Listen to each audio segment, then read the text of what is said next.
the plans, I understand. I'm a liability.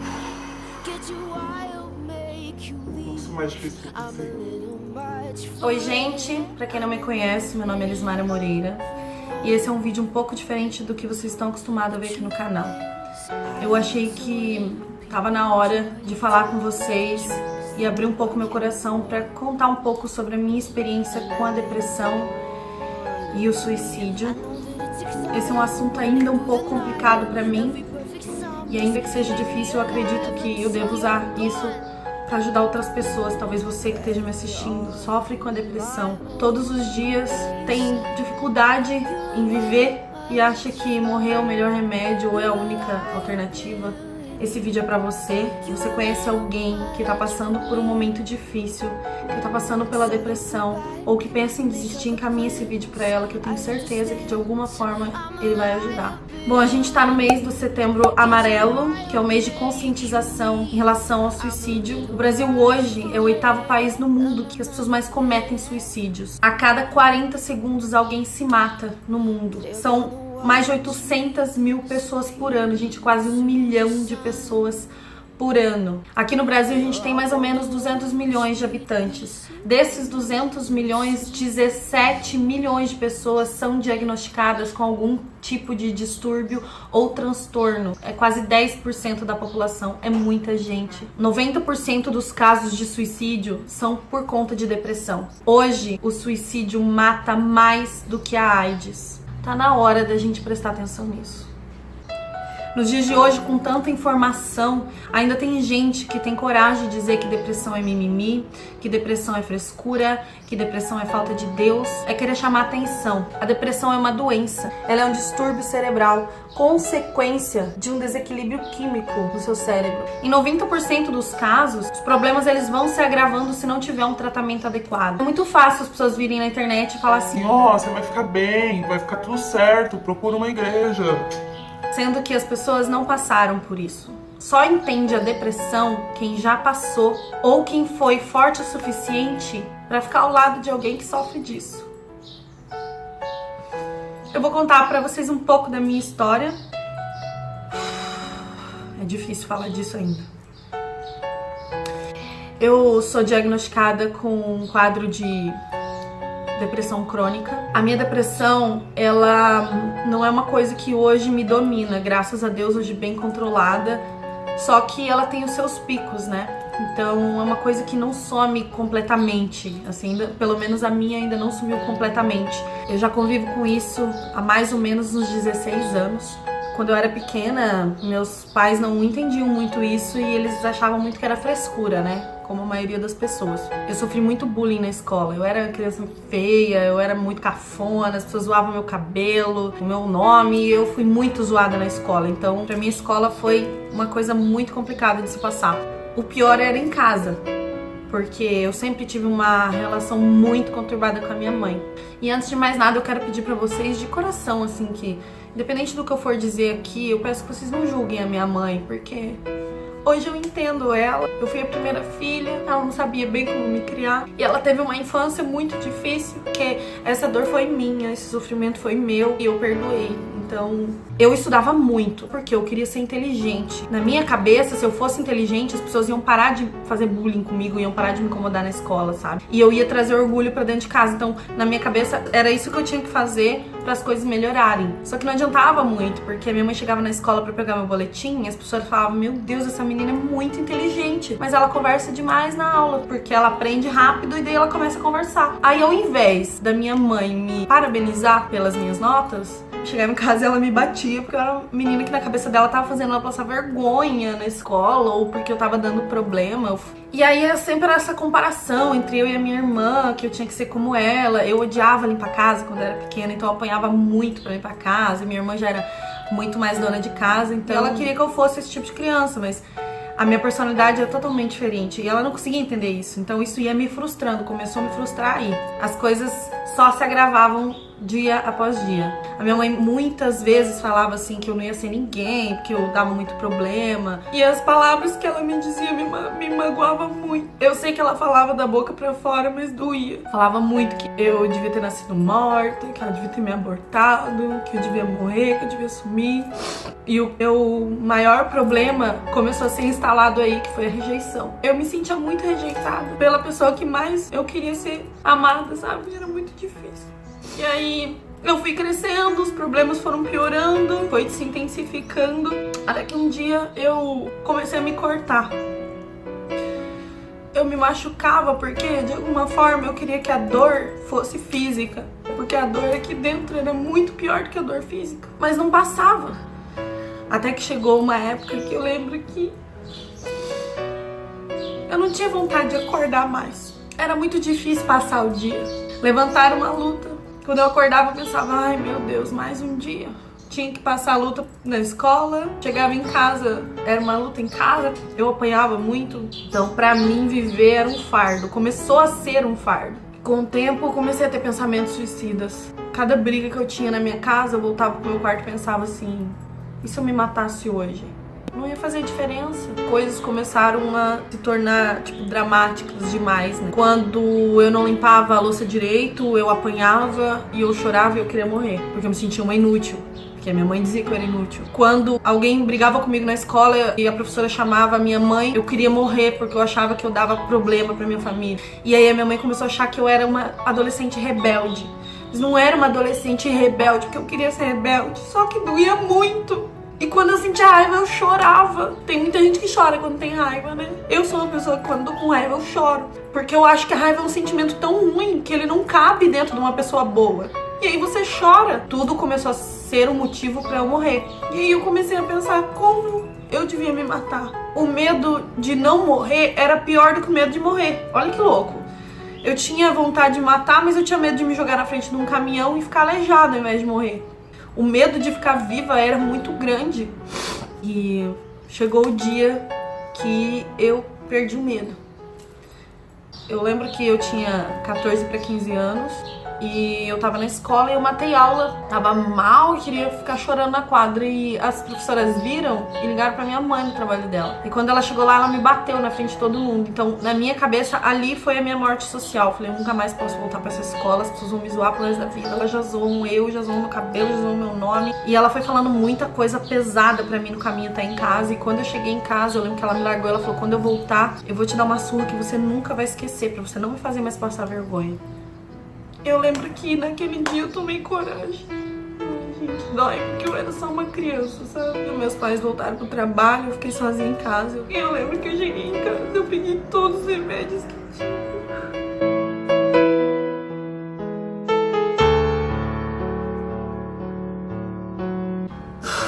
Eu choro, gente, porque se passaram mais de 12 anos. E dói até hoje, porque eu sinto tudo que eu senti naquele dia.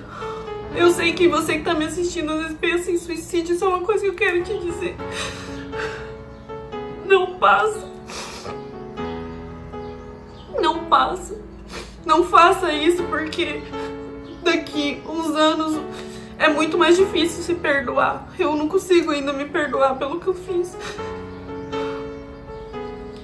Dói até hoje, é uma coisa que fica com você pra sempre, então presta atenção, pensa muito bem antes de fazer alguma coisa, porque eu já vou falar sobre as consequências com os outros, mas a primeira consequência é com você.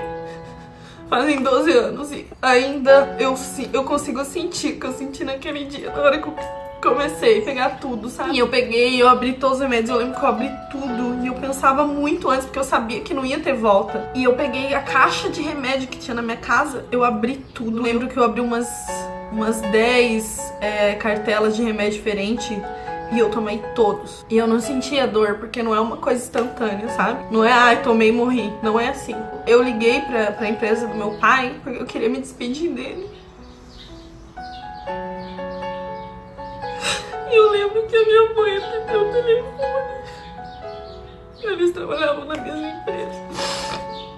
E E ela falou assim, o que você quer, desgraça? Eu falei, eu não quero falar com você, eu quero falar com meu pai. Aí ela pegou e falou assim, quando eu chegar em casa você já vai ver como é que você vai falar com seu pai. E aí eu desliguei o telefone e eu falei, eu quero morrer agora. Eu fui, peguei um copo de que boa e eu lembro que eu coloquei, na hora que eu coloquei, pra vocês terem uma ideia, eu nem vomitei aquela que boa.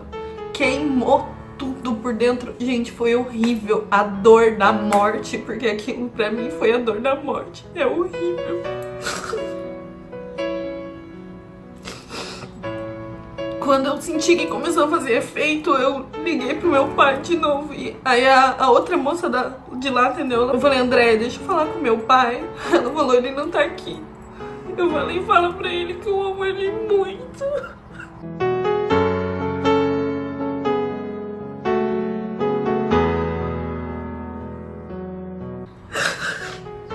Eu amo ele muito. Ela falou, Lismara, o que você tá fazendo? O que tá acontecendo? Aí ela se ligou que tinha alguma coisa errada. Ela falou, vou ligar pro seu pai. E aí eu falei, não precisa, só fala que eu amo ele demais. E desliguei o telefone. E aí, gente, eu vou falar bem a verdade pra vocês. Eu lembro só flashes daí, porque eu desmaiei. Eu acordei com muita dor e desmaiei de novo. Quando eu acordei, o meu pai já tava na minha casa. Eu tava caída no chão. E o meu pai tava me arrastando pra tentar me levar pro carro. Na hora que ele me colocou no carro, eu gritava muito, porque a dor era insuportável. Gente, eu não sei explicar pra vocês. É insuportável. Ele ligou e falou, Vanete, eu tenho que levar a Lismara pro hospital agora, não sei o que, não sei o que. Aí nisso eu acho que eu já desmaiei no carro de novo. Quando a minha mãe entrou no carro, ela olhou pra mim e falou assim, o que essa desgraçada fez? Aí meu pai falou assim, ela tomou um monte de remédio pra se matar, sei lá, tomou uns 10 remédios. Daí ela pegou e falou assim, devia ter tomado 20, porque não sabe nem morrer. Tipo, gente, de verdade, eu tô contando isso pra vocês verem que quando alguém tá no ponto de tentar suicídio, não é do nada. Não é pra chamar atenção, é porque é difícil. Porque é difícil. Mas hoje eu sei que a minha mãe não falou aquilo porque ela queria. Mas isso ficou em mim. E eu lembro quando eu cheguei no hospital, eu não conseguia descer no carro, porque eu não conseguia esticar a barriga, sabe? Não conseguia ficar em pé, não conseguia esticar minha perna. E vieram os médicos e tal, eu já fui pra emergência. E aí lá eu não lembro de muita coisa, tá? Porque a dor foi se intensificando demais. Eu desmaiava, voltava, desmaiava, voltava. E quando eles foram fazer a lavagem estomacal, eu lembro que eles colocaram uma sonda no meu nariz que ia até o meu estômago. Só que aquela sonda era maior do que o buraco no meu nariz, então eu não conseguia engolir a sonda, ela não passava por ali. É uma sonda que passa por aqui, pela sua garganta, pelo esôfago e vai lá no estômago. Eu não conseguia engolir a sonda, daí eles foram pro outro lado, meu nariz sangrava muito. Aí eu senti que ia morrer. Na minha cabeça eu pensava assim, meu Deus, agora vai, agora eu vou morrer. Em nenhum momento eu pensava, eu vou me salvar, eu quero me salvar. Eu não queria me salvar. Vocês têm ideia do que é uma pessoa... O corpo humano, ele é projetado pra viver. Se você um dia se jogar num rio e você começar a se afogar, a primeira coisa que o seu corpo vai fazer é tentar voltar, tentar respirar. Então, pra chegar no ponto da pessoa querer se matar e levar isso adiante, ela tem que estar num poço muito profundo. Então, e eu lembro que eu não queria que eles me salvassem. Eu falava, eu não quero viver. E a enfermeira falando pra mim, você precisa engolir a sonda. E eu não queria engolir. Eu lembro que eu demorei muito pra engolir aquela sonda. Chegou uma hora que a dor foi tão intensificada que eu dei uma engolida e desmaiei. Aí eu não lembro como foi o procedimento, porque eu só lembro quando eu voltei pro quarto. Quando eu cheguei no quarto, a minha tia foi lá, ficou um pouco comigo e tal, mas teve que sair porque tinha os horários pra eu poder ficar ali, né?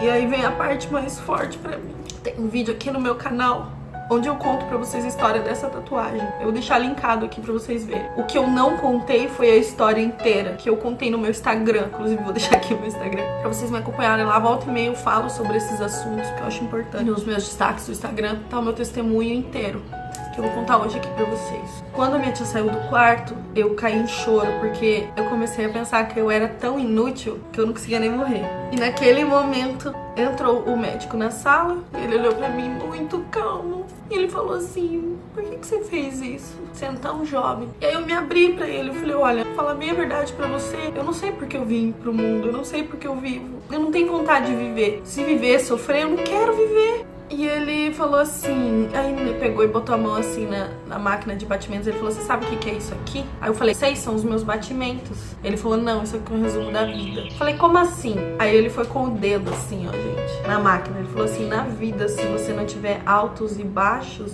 você morre.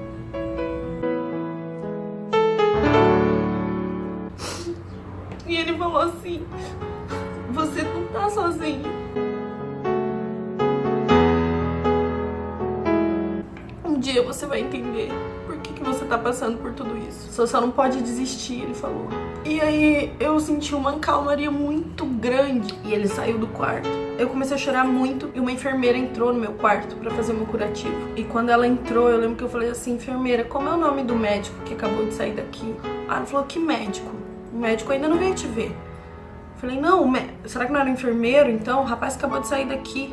Ela falou, como que ele era? Aí eu peguei e dei as características físicas dele. E daí, gente, eu juro pra vocês, eu lembro como se fosse hoje a cara que ela fez, o jeito que ela falou, eu lembro tudo. E ela olhou pra mim e falou assim, amada, eu tô aqui do lado de fora do seu quarto o tempo todo. Ninguém entrou aqui.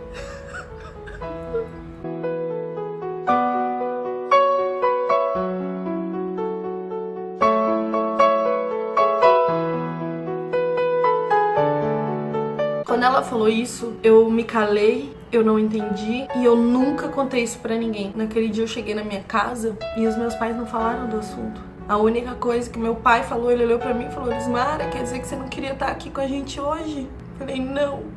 Ele falou, por quê? Você tem tudo. Esse é um grande erro das pessoas achar que só sofre de depressão quem não tem família, quem passou por um luto. Depressão não escolhe ninguém. E nunca mais, gente, até o dia de hoje, nunca mais os meus pais tocaram nesse assunto na minha casa. Eles nunca falaram comigo, porque eu sei que eles talvez não tenham preparo pra isso, mas nunca minha mãe chegou e falou assim, filha, você tá bem? Você quer conversar? Eu encontrava esse apoio nos meus amigos, de verdade. Eu sei que hoje você não vê uma saída. Eu sei que hoje você não vê um motivo pra continuar. Eu sei que você hoje acha que a sua dor é tão grande que ninguém vai entender ela ou que você nunca vai conseguir deixar a dor embora. Eu sei que é difícil pra você ouvir isso. Mas vai passar. Eu entendo você. Eu passei por isso, eu sinto isso todos os dias. Olhe nos meus olhos agora, entendo o que eu vou te dizer. Você importa, a sua vida importa, você tem valor pra mim, você tem valor pra Deus. Você acha que é mais fácil acabar com a sua vida do que com a sua dor? Eu gostaria que você agora se colocasse no lugar que eu vou te pôr. Imagine que você tentou o suicídio, que deu certo, que você morreu. Você não tá mais aqui. Você acha que as pessoas vão sofrer um pouco, mas depois vai passar, né? Então, eu quero que você agora traga na sua frente a pessoa que você mais ama na sua vida. Seja sua mãe, seja seu pai, um marido, uma esposa, um filho, um irmão ou um melhor amigo. Alguém que você ama muito e que você sabe que te ama também. Colocou essa pessoa na sua frente? Agora imagine que você morreu e olha pra ela. Eu já perdi uma pessoa pro suicídio. E não é você que morre. Não é a sua dor que morre, não é o seu problema que morre. As pessoas ao seu redor morrem também. A vida toda, não é um ano, não é 5 meses, não é, sei lá, 5 anos. A vida toda, essas pessoas vão se culpar, mesmo sabendo que elas não tiveram culpa. As pessoas vão pensar, o que faltou eu fazer? Será que faltou eu prestar atenção no meu filho? Será que faltou eu prestar atenção no meu amigo? Será que ele tava me pedindo ajuda e eu não percebi? Será que eu podia ter evitado? Será que eu podia ter feito alguma coisa? Ele nunca vai te ver com os olhos de um suicida, ele vai continuar te vendo com os olhos de filho. Aquele seu amigo que te perder vai continuar pensando nos momentos bons, nas conversas, das risadas. A sua namorada vai lembrar da música de você. O seu marido vai pensar naquele jantar que ele queria ter te levado e não te levou. Tudo isso, gente, mata as pessoas ao seu redor, não mata só você. Não tenha vergonha de dizer que você precisa de ajuda. Você precisa falar com alguém. Não se isole. Não ache que o mundo tá contra você. Procure ajuda. Se você precisar se medicar, se medique. Se você achar que você vai encontrar um caminho em Deus, procure a Deus. Eu encontrei em Jesus. Eu tô usando essa camisa amarela hoje da Jornada Jovem, que foi um movimento que eu comecei a participar que mudou a minha vida. Eu sei que muita gente me julga pelo meu jeito de falar, por eu ser meio bagaceira, por às vezes eu falar palavrão ou por eu postar alguma foto um pouco mais ousada. E as pessoas acham que eu não tenho direito de falar de Deus. Mas eu não tô nem aí. E eu tô aqui pra falar pra você que Deus não desistiu de você, Ele não esqueceu de você. Ele não esqueceu de mim no momento que eu esqueci dele.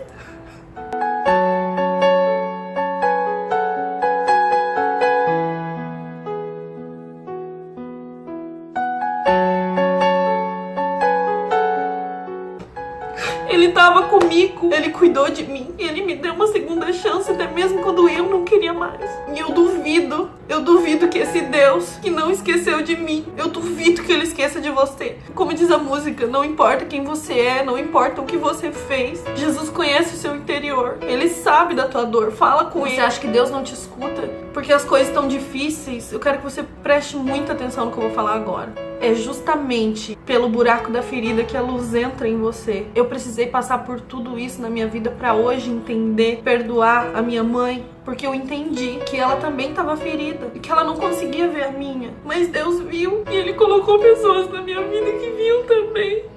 E eu tenho certeza que você tem um amigo, alguém que você pode contar, alguém que você pode conversar e confiar. Isso é Deus através dele. Eu acredito muito que Deus usa as pessoas pra chegar na gente. E se você for ateu, tudo bem também. Você só não pode perder a fé e a esperança. Se você não tem fé, não perca a esperança na ciência, porque ela tá aí pra ajudar. Se você precisar ser medicado, se medique. Se você precisar de terapia, vai. Isso não é pra gente louca. A terapia te ajuda a lidar com pessoas que deveriam fazer terapia e não fazem.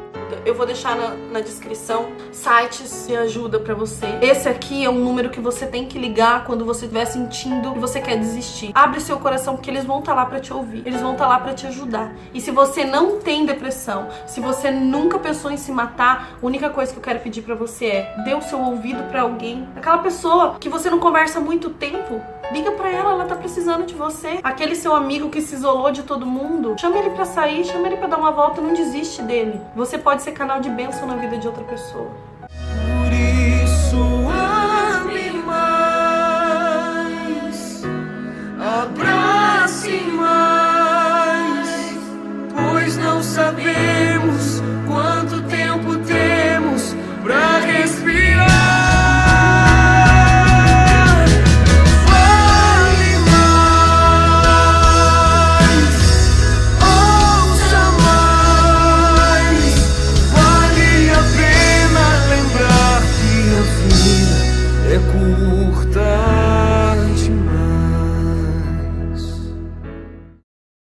Desculpa se o vídeo ficou muito longo, eu acho que ele ficou extremamente longo. Mas essa é a minha história, esse é o meu testemunho. E se vocês tiverem alguma dúvida, deixe nos comentários que eu quero gravar um outro vídeo falando disso com mais calma, tá bom? Tirando as dúvidas de vocês.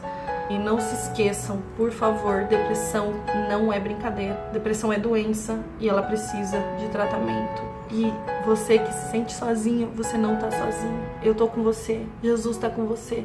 Mesmo que você não veja, Ele tá do seu lado, tá bom? E é isso. Um grande beijo pra vocês. Fiquem com Deus e até a próxima.